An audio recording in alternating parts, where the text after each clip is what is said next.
Hello student, welcome to the geography classes of class 11। तो शुरू करते हैं हमारी आज की क्लास। फर्स्ट बुक जो हमारी चल रही है उसका चैप्टर नंबर 6 काफ़ी हद तक हो चुका है। जो एक्सोजेनिक जो है उस फोर्सेस को हम स्टडी कर रहे हैं। एक्सोजेनिक फोर्सेस के अंदर मैंने आपको बताया था कि जो डेनुडेशन जो प्रोसेस थी, अनाच्छादन वाली प्रोसेस थी, इसके अंदर हमको तीन टर्म को हमको स्टडी करना था। कौन कौन सी? मास मूवमेंट, वेदरिंग और इरोजन एंड डिपोजिशन। ये तीनों चीज़ें हमको स्टडी करनी है। हमने वेदरिंग काफ़ी हद तक स्टडी कर लिया था। वेदरिंग के अंदर हमको तीन चीज़ें स्टडी करनी थी, तीन टर्म्स को स्टडी करना था। कौन कौन सी थी? मैकेनिकल और केमिकल, और लास्ट कौन सी थी? हमारी बायोलॉजिकल। ठीक है, मैकेनिकल और केमिकल तो हम काफ़ी हद तक कंप्लीट कर ही चुके हैं। मैकेनिकल तो ऑब्वियसली कंप्लीट हो ही चुका है, लेकिन केमिकल भी कुछ पॉइंट्स इसके अंदर रह गए हैं, जैसे कि मैंने बोला था पहले मैंने आपको कि आगे हम स्टडी करेंगे। तो केमिकल के अंदर कुछ 2-3 टर्म रह गई है, 2-3 टॉपिक उसमें रह गए हैं, उसको क्लियर करते हैं और बायोलॉजिकल को कंप्लीट करते हैं एंड वेदरिंग को हम एंड करते हैं। तो सबसे पहले केमिकल के अंदर क्या क्या हो गया था आप देखिए। जो केमिकल वेदरिंग है, जो रासायनिक अपक्षय जो है, इसके अंदर solution by water, oxidation, carbonation, okay, hydrolysis, ये हमको स्टडी करना है। हमने कहाँ का स्टडी कर लिया? एक तो सॉल्यूशन बाय वाटर ये स्टडी कर चुके हैं, ऑक्सीडेशन को स्टडी कर चुके हैं और कार्बोनेशन को स्टडी कर चुके हैं। ओके, आज बारी किसकी आती है? हाइड्रोलाइसिस। 2-3 टर्म और रहनी है, इनको स्टडी करते हैं। हाइड्रोलाइसिस, इसका हिंदी ट्रांसलेशन क्या होता है? जलयोजन। क्या होता है? जलयोजन। अब जैसा कि हम पहले जो कार्बोनेशन, ऑक्सीडेशन, उसके अंदर जैसे हम ऑक्सीजन जोड़ रहे थे, ऑक्सीजन को ऐड कर रहे थे, है ना, और कार्बोनेशन को, कार्बन को ऐड कर रहे थे कार्बोनेशन के अंदर। यहाँ पे क्या होगा? हाइड्रोलाइसिस मतलब हम जो वाटर है उससे रिएक्शन कराएंगे। हाइड्रोलाइसिस के अंदर क्या होगा? वाटर से हम रिएक्शन कराएंगे, तो वही चीज़ होगी हाइड्रोलाइसिस। मतलब जो रॉक्स जो है, जैसे ये रॉक्स हैं, अब रॉक्स में आपको पता है कि वाटर जब जाता है तो जब ये बाहर निकलेगी, मतलब यहाँ पर जो मिनरल्स हो गए, इसके अंदर जो भी, जैसे हाइड्रोजन का कोई भी से H2O का जो भी तत्व होगा, जो भी मिनरल होगा, उस चीज़ को ले लेना। तो मतलब एक के बाद उस मिनरल्स को लिए जाना, तो उससे क्या हो जाता है? जो रॉक्स है वो टूटने लग जाती है। यही चीज़ बताई थी मैंने वेदरिंग, कि वेदरिंग क्या होता है? पार्टिकल्स को तोड़ना, मतलब टुकड़ों में होना, वो क्या होता है? वेदरिंग। उसके बाद जो हमारा पॉइंट आता है वो आता है हाइड्रेशन। कौन सा है? हाइड्रेशन। अब देखिए हाइड्रेशन क्या होता है? जो रॉक्स पानी की आदी हो जाती है, मतलब एडिक्ट हो जाती है, जो कुछ रॉक्स जो होती हैं जो पानी की एडिक्ट हो जाती है, आदी बहुत ज़्यादा हो जाती है, उनको क्या होता है? यदि पानी नहीं मिलता है तो वो टूटने लग जाती है। जैसे यदि आपको पानी ना मिले पीने के लिए काफ़ी टाइम तक, तो आपके होठ सूखने लग जाएंगे। ठीक है, वही प्रोसेस यहाँ होगी। यदि इन रॉक्स को पानी नहीं मिलेगा तो ये क्या होंगे? धीरे धीरे टूटने लग जाएंगी, डैमेज होने लग जाएंगी। तो यही चीज़ है हाइड्रेशन। उसके बाद जो पॉइंट आता है वो है डिसिलेशन, डिसिलिकेशन। अब यहाँ पर क्या होता है? आप लोगों को पता है हमारी जो अपर 2 लेयर है, सियाल और सीमा, ठीक है। अब SI सिलिका, ओके, और एल्यूमिनियम, और ये क्या है? मैग्नीशियम। तो समझ में आ गया होगा, SI इट मीन्स सिलिका और एल्यूमिनियम, मैग्नीशियम। ओके, अब देखिए इसके अंदर क्या प्रोसेस होता है। यहाँ पे जो मतलब आपको पता है एनवायरनमेंट के अंदर काफ़ी मिनरल्स हैं। जैसे यहाँ पे यदि हम देखें तो यहाँ कोई एक ही मिनरल थोड़ी होगा, काफ़ी सारे मिनरल होंगे। यदि कोई भी जो पावरफुल जो मिनरल है वो क्या करता है? वो जो कमज़ोर वाला, जो वीकनेस वाला जो मिनरल होता है उसको उठा के अपनी जगह ले लेता है और उसको बाद में ऐड कर लेता है। यदि हम देखें कि कैल्शियम यदि यहाँ पे आ जाए, कैल्शियम को यदि हम देखें तो कैल्शियम यदि यहाँ पे आ जाए, जैसा मैंने आपको बताया था कि पावरफुल जो मिनरल है वो पहले आ जाता है। पावरफुल जो मिनरल है वो वीकनेस वाले जो मिनरल है उसको हटा देता है। मतलब सिलिका उससे वीक हुआ तो वो उसको हटा देगा, तो कैल्शियम सिलिकेट मतलब मैंने आपको बताया ना कि पहले जो पावरफुल है वो आ जाएगा और उसके बाद जो पावरफुल वाला जो है वो वीक वाले को अपने बाद में ले लेगा। तो यदि हम एक एग्जांपल के तौर पर लें तो यहाँ पर क्या हुआ कि जो मिनरल कौन सा ले लिया, जो कैल्शियम जो है एनवायरनमेंट के अंदर जो कैल्शियम वाला जो मिनरल है वो आ गया, ठीक है। उसने क्या किया, सिलिका को हटा दिया।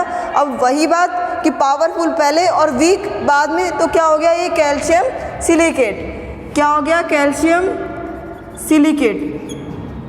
और इसी प्रोसेस को क्या बोलते हैं, डिस्प्लेसमेंट।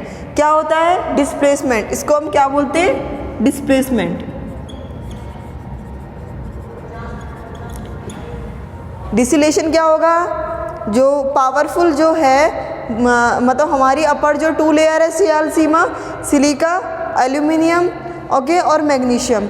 अब यहाँ पे क्या होगा कि जो कैल्शियम जो मिनरल है एनवायरनमेंट के अंदर, जो कैल्शियम मिनरल है वो आएगा, पावरफुल है वो, ठीक है, वो पावरफुल है। और वो क्या करेगा, जो उसके वीक वाला है उसको हटा देगा उसकी जगह से। तो यही प्रोसेस क्या होगी, डिस्प्लेसमेंट। ओके, यहाँ तक आपको समझ में आ गया होगा।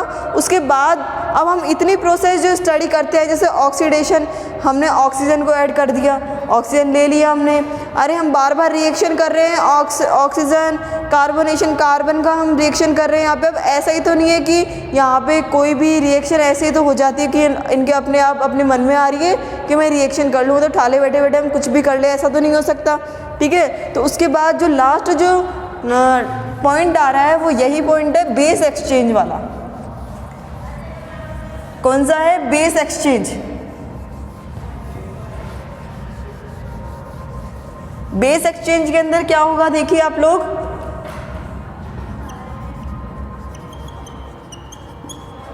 अब आपको पता है कि हमारे एनवायरनमेंट के अंदर काफ़ी सारे मिनरल्स होते हैं, और जो मिनरल्स होते हैं उसके अंदर 2 चीज़ें हमको मिलती है, मतलब हम उसमें ढूंढ सकते हैं कौन कौन सी, एक तो पॉजिटिव और एक कौन सी होती है, नेगेटिव, ठीक है। अब ये सारे मिनरल्स ही तो थे, कार्बन, ऑक्सीजन, हाइड्रोजन, वाटर, मतलब ये सब कुछ क्या थे, मिनरल थे। इसके अंदर हम, मैंने बोला आपको, हम केमिस्ट्री के अंदर एक मतलब जैसे रिएक्शन वगैरह जो टॉपिक पढ़ते हैं, जो रिएक्शन हम वहाँ पे करवाते हैं, तो ऐसा तो नहीं है कि जो सारे मिनरल अपने मर्जी में आई कि हाँ हमको इससे रिएक्शन कर रही हैं तो वो रिएक्शन कर लेते, नहीं, इसका भी रीज़न होता है। ये क्यों करते हैं, अब देखिए आप लोग, जैसे ये एलिमेंट है, कोई भी एलिमेंट, ठीक है, एलिमेंट के चारों तरफ क्या होती है, आउटर शेल होती है। क्या होती है, आउटर शेल होती है। अब आप लोगों को पता है कि इसके मिडल में क्या होता है, इसके मिडल वाला जो पार्ट होता है, जो मिडल वाली शेल होती है उसको क्या बोलते हैं हम, न्यूक्लियस। क्या बोलते हैं इसको हम, न्यूक्लियस। थोड़ी सी केमिस्ट्री यहाँ पे चलेगी, ज़्यादा हाइपर मत हो ना, देख लीजिए। जो मिडल वाला जो पार्ट होता है उसको क्या बोलते हैं, न्यूक्लियस। ओके, अब आपको पता है कि न्यूक्लियस के अंदर क्या क्या होता है, प्रोटॉन, जो पॉजिटिव जो पार्टिकल होते हैं, ठीक है, और न्यूट्रल मतलब न्यूट्रॉन, जो न्यूट्रल पार्टिकल होते हैं। और आपको पता है जो इलेक्ट्रॉन है, जो नेगेटिव जो पार्टिकल है, वो क्या होते हैं, चारों तरफ जो शेल्स है उसके चक्कर लगाते रहते हैं, मतलब इनके क्या करते रहते हैं, ये चक्कर लगाते रहते हैं। अब आप लोगों को पता है कि कोई भी काम करना तो नहीं चाहता, सब क्या करना चाहते हैं, आराम से मस्त अपनी ज़िंदगी निकालना चाहते हैं, ऐसा ही कुछ है। तो यहाँ पर ये भी जो एलिमेंट जो हैं ये भी यही चाहते हैं कि हम अपनी मस्ती भरी ज़िंदगी जिए, लेकिन ये अपनी मस्ती भरी ज़िंदगी कब जिएंगे, जब इनका ऑक्टेट पूरा हो जाएगा। कब होगा, कब जिएंगे अपनी अच्छी वाली ज़िंदगी, जब इनका ऑक्टेट पूरा हो जाएगा। अब आपको ये आ रहा होगा कि ऑक्टेट क्या भला है, क्या चीज़ है ऑक्टेट। तो देखिए ऑक्टेट क्या होगा, जब जो एलिमेंट जो है अपने आउटर मोस्ट जो शेल जो है, ये सारी शेल्स के अंदर कितने पूरे कर ले, क्या 8 इलेक्ट्रॉन पूरे कर ले, क्या हो जाए, 8 इलेक्ट्रॉन पूरे कर ले। मतलब सारे जो एलिमेंट्स हैं वो क्या कर ले, अपने आउटर शेल के अंदर क्या कर ले, 8 इलेक्ट्रॉन पूरे कर ले। ये क्या होता है, ऑक्टेट। यहीं पर एक टर्म आती है डुप्लेट। डुप्लेट के अंदर क्या होता है, 2 इलेक्ट्रॉन, ठीक है, 2 इलेक्ट्रॉन, 2 इलेक्ट्रॉन यहाँ पे। तो देखिए यदि आप एक एग्जांपल के तौर पे देखिए, यदि आप लोगों को 4 रोटी की भूख लगी है, ठीक है, यदि आपको 4 रोटियाँ नहीं मिल रही है तो आप इधर उधर देखोगे, 3 मिली हैं तो आप एक के लिए इधर उधर देखोगे, नहीं मुझे तो एक और चाहिए, एक और चाहिए, ऐसा ही कुछ होता है, ठीक है। तो यहाँ पर क्या होगा कि ये जो एलिमेंट है यदि इनके पास 7 इलेक्ट्रॉन भी है तो ये एक के लिए मतलब मूवमेंट करेंगे, ये लोग उस चीज़ के लिए क्या करेंगे, बहुत ज़्यादा मेहनत करेंगे कि हमको एक इलेक्ट्रॉन और मिल जाए। फिर ये जो ऑक्टेट और डुप्लेट वाली जो प्रोसेस है इसके अंदर क्या होगा, जैसे आप लोगों को 4 रोटी की भूख लगी है, ठीक है, और आपके पास है 5, तो आप क्या करोगे, या तो एक दे दोगे, ऐसा ही तो करोगे, आप उसको एक दे दोगे। यदि आपके पास 3 है तो आप एक ले लोगे, यही कुछ होगा, ठीक है। तो यहाँ पर भी क्या होगा, जो एलिमेंट है जिसके पास ज़्यादा होगा, जैसे किसी के पास जैसे इलेक्ट्रॉन है, ठीक है, इलेक्ट्रॉन यदि आप दे रहे हो तो क्या होगा, लेओगे तो क्या होगा, गेन होगा, ठीक है। दे रहे हो तो आप एक इलेक्ट्रॉन उसको दे रहे हो, मतलब एक कम हो जाएगा उसके पास। तो यही प्रोसेस होती है बेस एक्सचेंज। इतनी सारी जो मतलब पूरी स्टोरी अब तक यही सब चीज़ें हमको इसमें देखना है। तो यहाँ पे एक जो कंक्लूज़न जो निकल के आता है, ले दे के यहाँ पे ये चीज़ है कि पॉजिटिव से नेगेटिव चेंज होना, मतलब हम जो इतना सारा जो कार्बन, हाइड्रोजन, ऑक्सीजन, ये सब कुछ जो रिएक्शन जो कर रहे थे, ये सारा किसका खेल है, पॉजिटिव और नेगेटिव का, ठीक है। तो यही क्या चीज़ होती है, बेस एक्सचेंज, हम इसको कहते हैं कि पॉजिटिव से नेगेटिव चेंज होना, ठीक है। अब आपको ये लग रहा होगा कि डायरेक्टली बता देते हमको पॉजिटिव से नेगेटिव चेंज होना, लेकिन ऐसा नहीं है, आपको पूरा समझना ज़रूरी है कि क्या चीज़ें होती हैं ये, तो ये काम भी आने वाली है। तो देख लीजिएगा आप लोग इसको, बेस एक्सचेंज मतलब केमिकल जो वेदरिंग था वो हमारा कंप्लीट हो गया। अब देखना है हमको लास्ट जो बायोलॉजिकल जो है, बायोलॉजिकल जो वेदरिंग है उसको देखते हैं हम।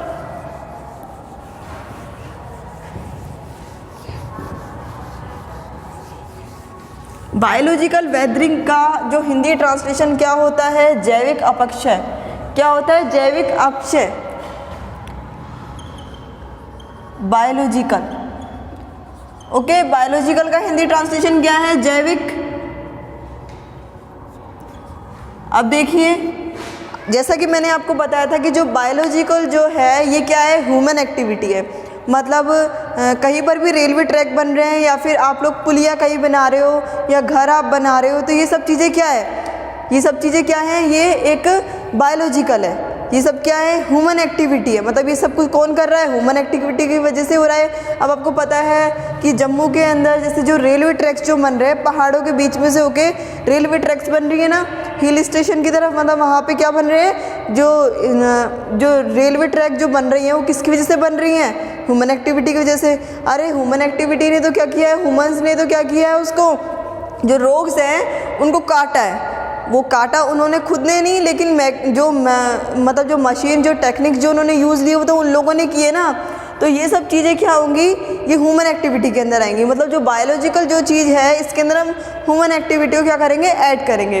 तो इसके अंदर 2 टर्म आती है, कौन कौन सी, तो किलेशन, क्या आती है, एक तो किलेशन और एक आती है बोराइंग। इसका हिंदी ट्रांसलेशन बिल बनाना, ओके। अब देखिए आप लोग, किलेशन क्या होता है, आपको पता है जो हिल स्टेशन जो होते हैं, जो पहाड़ जो होते हैं, बीच में से क्या निकल के आ जाता है, एक पेड़ निकल के आ जाता है। जैसे कोई भी हिल है, ठीक है, यहाँ से गलती से आपको मिलते हैं हिल स्टेशन पर क्या मिलते हैं, कहीं पर पेड़ मिल जाते हैं, ठीक है। इस तरीके से कुछ पेड़, एग्जैक्ट डायग्राम तो नहीं बना लेकिन कोई ना, जैसे पेड़ निकल के आ जाते हैं, देखा होगा आप लोगों ने। और ये जो पेड़ होते हैं इनकी जो रूट्स हैं ये काफ़ी अंदर तक होती है, मतलब ये अपने आप ही निकले हुए होते हैं। जो रोक्स है इसके अंदर से, जो पहाड़ है उसके अंदर से क्या निकल आते हैं, पेड़ निकल आते हैं। अब इनकी जो जड़ है वो क्या होती है, धीरे धीरे धीरे धीरे बहुत ज़्यादा अंदर तक चली जाती है। मतलब ये जब जैसे टाइम बीइंग के साथ साथ काफ़ी टाइम होगा, यदि हम इसको छेड़ेंगे नहीं, कि काटेंगे नहीं, तो क्या होगा, ये धीरे धीरे क्या होगा, बढ़ता चला जाएगा। तो इसकी रूट्स भी अंदर बढ़ती जाएंगी। तो जब ये अपने आप मतलब बहुत ज़्यादा फैल जाएगा तो क्या होगा, जो रोक्स का जो पार्ट है वो तो ऑब्वियसली कम होता जाएगा, रोक्स तो टूटने लग जाएंगी। इसकी रूट्स की वजह से क्या होगा, जो रोक्स हैं वो टूटने लग जाएंगी। तो यही चीज़ क्या होती है, किलेशन, ठीक है। यही चीज़ क्या होगी, किलेशन। तो यही चीज़ हम देख रहे हैं कि जो वेदरिंग है, वेदरिंग के अंदर जो देख रहे हैं ना हम, तो मतलब ये तोड़ना, जो रोक्स को तोड़ना क्या हो रहा है, वेदरिंग। और किलेशन हमने देखा तो किसकी वजह से, रूट्स, ट्रीज़ के रूट्स की वजह से क्या हुआ, रोक्स का टूटना, ओके। अब देखिए बोरिंग। बोरोइंग का हिंदी ट्रांसलेशन होता है बिल बनाना, तो यहीं से आपको पता चल गया होगा। जैसे कोई चूहा है, ठीक है, रैट जो है वो क्या होगा, वो बिल बनाएगा। जैसे रोक्स के अंदर उसने बिल बनाई तो वो धीरे धीरे क्या करेगा, उसको और बढ़ाएगा उस बिल को। जैसे यदि हम एक एक जगह बार बार मारते जाते हैं, उसको टक करते जाते हैं, तो क्या होगा, वो जो होल है वो बढ़ता जाएगा। जैसे चूहा है, उसने यहाँ से इसको टक करना चालू किया, मारना इसको चालू किया, तो वो धीरे धीरे बढ़ाएगा, तो उससे क्या होगा, जो रोक्स है वो टूटती चली जाएगी। तो यही चीज़ है क्या, बोरोइंग। तो यहाँ पे जो हमारा वेदरिंग है वो कंप्लीट हो गया। अब हमको देखना है कि जो वेदरिंग जो है इसकी सिग्निफिकेंस क्या क्या है, इसके महत्व क्या क्या है, और वेदरिंग को कंप्लीट करते हैं। वेदरिंग के अंदर हमने 3 टर्म्स को स्टडी किया, केमिकल, मैकेनिकल और बायोलॉजिकल। आई होप आप लोगों को समझ में आ गया होगा। अब इसके महत्व की यदि हम बात करें, significance of weathering, significance of weathering, जो अपक्षय जो है इसके महत्व, इसके महत्व क्या क्या है। अब देखिए, आपको पता है, जैसे मैंने आपको बताया था कि यहाँ पर क्या होता है, जो पार्टिकल्स जो हैं वो टूट के नीचे आ जाते हैं। जैसे यहाँ से फोर्स लगा, ठीक है, एयर, वाटर, मतलब किसी भी चीज़ का आपको पता है एनवायरनमेंट के अंदर काफ़ी सारी चीज़ें, तो एयर वाटर जैसे टच किया, तो यहाँ पे यदि इसका एक टुकड़ा टूट के आ रहा है, जैसे पहले यहाँ पे बड़ा टुकड़ा था, फिर ये और जब आगे जाएगा तो थोड़ा छोटा हो जाएगा, फिर ये और आगे जाएगा, फिर और छोटा हो जाएगा, फिर ये और आगे जाएगा, तो बिल्कुल मतलब क्या हो जाएगा, छोटे छोटे पार्टिकल्स हो जाएगा, और लास्ट में क्या बन जाएगा, सोइल बन जाएगा। ओके, ऐसा ही कुछ होता है। एक बड़ा सा स्टोन जो है वो धीरे धीरे क्या होता है, वो और आगे जाएगा, मतलब जितना उसमें वेदरिंग होगा थोड़े धीरे धीरे वो टुकड़े होंगे उसके, मतलब वो कहीं स्लैब से कॉनिकल शेप से यदि वो नीचे आता जा रहा है, कहीं से भी आप देख लीजिए, जब वो नीचे आ रहा है तो क्या होगा, वो टूटता जाएगा, लास्ट में क्या हो जाएगा, जो किसका फॉर्मेशन हो जाएगा, सोइल का फॉर्मेशन हो जाएगा। मतलब क्या होगा, वो जो टुकड़ा है वो किस में बदल जाएगा, मिट्टी में बदल जाएगा, मतलब मिट्टी बन जाएगा।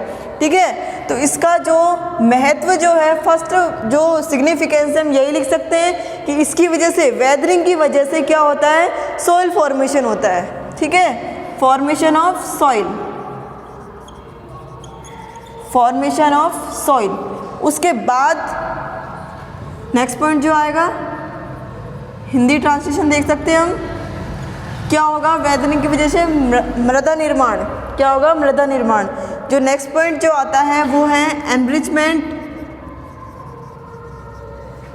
एंड कंसंट्रेशन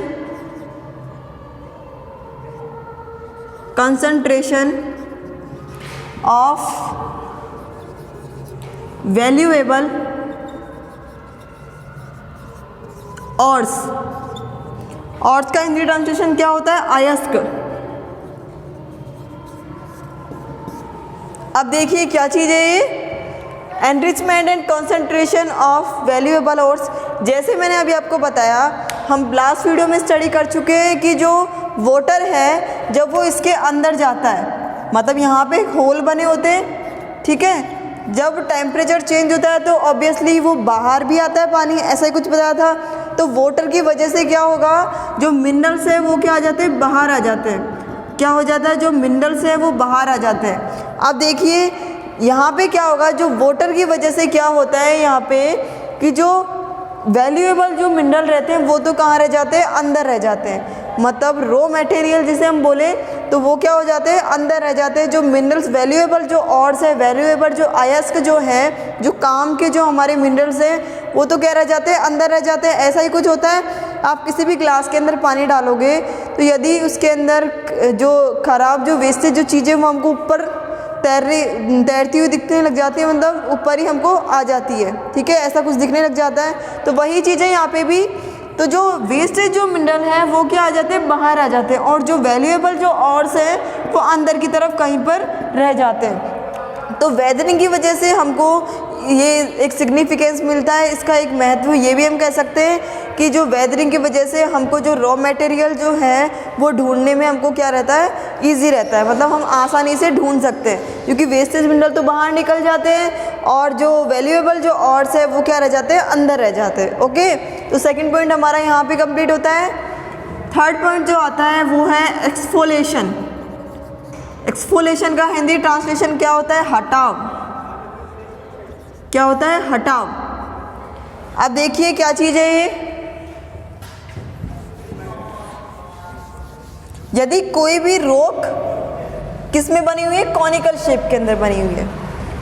वेदरिंग की वजह से क्या होते हैं? हटाव होते हैं। अब देखिए कोई भी रोक जो कॉनिकल शेप में, कुछ इस तरीके की शेप में बनी हुई है, तो एयर, वाटर, इन सब की वजह से क्या होगा? ये टूटने लग जाएगी। ठीक है, तो इसकी जो शेप है मतलब धीरे धीरे कुछ इस तरह की कंडीशन आ जाएगी। मतलब हम स्ट्रेट भी काफ़ी जो चेंजेस जो हैं हमको इतना मेहनत नहीं करना पड़ेगा। जो जैसे हमको रोड वगैरह कुछ होता है, जैसे हम पहाड़ तोड़े, ठीक है, एक तो हम उसको तोड़े या फिर वो वेदरिंग की वजह से धीरे धीरे क्या हो जाए? स्लैप हो जाए। तो ये जो सिग्निफिकेंस हमको यहाँ से मिलता है, इसका एक महत्व हम इसको बोल सकते हैं क्या? एक्सफोलेशन। मतलब वेदरिंग की वजह से क्या होता है? हटाव होना चालू हो जाता है। ठीक है, लास्ट पॉइंट जो होगा वो है इरोजन एंड डिपोजिशन। आप सोच रहे होगे कि इरोजन डिपोजिशन तो हम आगे स्टडी करेंगे, लेकिन अभी यहाँ पे कहाँ से आ गया? यहाँ पे क्या होगा? जो वेदरिंग की वजह से, वेदरिंग से भी क्या होगा? इरोजन एंड डिपोजिशन क्या होगा? अपर्दन और निक्षेपण। ओके, वेदरिंग की वजह से हम ऐसा नहीं कह सकते कि ये सब कुछ वेदरिंग की वजह से, वेदरिंग से भी, ठीक है, ऐसा कुछ हम कह सकते हैं। बाकी इरोजन डिपोजिशन तो वैसे अलग फैक्टर है, इनको हम आगे स्टडी करेंगे। लेकिन यहाँ पे यदि एक टर्म आई है इरोजन एंड डिपोजिशन, तो यहाँ पे हम ये बोल सकते हैं वेदरिंग से भी इरोजन एंड डिपोजिशन होता है। ओके, तो देख लीजिए इसका हिंदी ट्रांसलेशन है अपर्दन और निक्षेपण। तो यहाँ पे हमारा वेदरिंग कंप्लीट होता है। वेदरिंग के हमने 3 टर्म्स को स्टडी किया, कौन कौन से? Mechanical, chemical and biological. Okay, यांत्रिक, रासायनिक और जैविक। इनके अंदर कुछ टर्म्स थी, उसको हमने स्टडी कर लिया कि किस किस तरीके से मैकेनिकल के अंदर हम देख सकते हैं वेदरिंग को, किस किस तरीके से केमिकल के अंदर हम देख सकते हैं, किस किस तरीके से बायोलॉजिकल के अंदर देख सकते हैं। उसके बाद जो वेदरिंग के महत्व क्या क्या थे वो हमने देख लिए कि मिट्टी की वजह से, जो वेदरिंग की वजह से क्या होता है? मिट्टी का निर्माण हो जाता है। ठीक है, वेदरिंग से क्या हो जाता है? अपर्दन और निक्षेपण हो जाता है। वेदरिंग की वजह से क्या होते हैं? हटाव हमको देखने को मिलते हैं। और वेदरिंग की वजह से हम रॉ मटेरियल, इन सारी चीज़ों को, जो रॉ मिनरल्स, मतलब मिनरल्स भी हम उनको बोल सकते हैं, ये सब चीज़ें हमको मिलती है। तो हमने आज वेदरिंग को कंप्लीट कर लिया। नेक्स्ट वीडियो के अंदर मास मूवमेंट और जो इरोजन डिपोजिशन है, ज़्यादा से ज़्यादा 2 वीडियोज़ और आएंगे। चैप्टर काफ़ी लेंथी है, ऐसा कुछ नहीं है कि फटाफट हम कर ले, लेकिन ये है कि ये जो चैप्टर था ये काफ़ी लेंथी था। कोई दिक्कत नहीं है, 2 वीडियोज़ और आएंगे, ज़्यादा बड़े नहीं आएंगे। ओके, और टाइमली ही कोर्स कंप्लीट हो जाएगा, नो प्रॉब्लम। तो आज का वीडियो हमारा यहीं एंड होता है। नेक्स्ट वीडियो के अंदर हम मास मूवमेंट और इरोजन डिपोजिशन को स्टडी करेंगे। So thank you so much.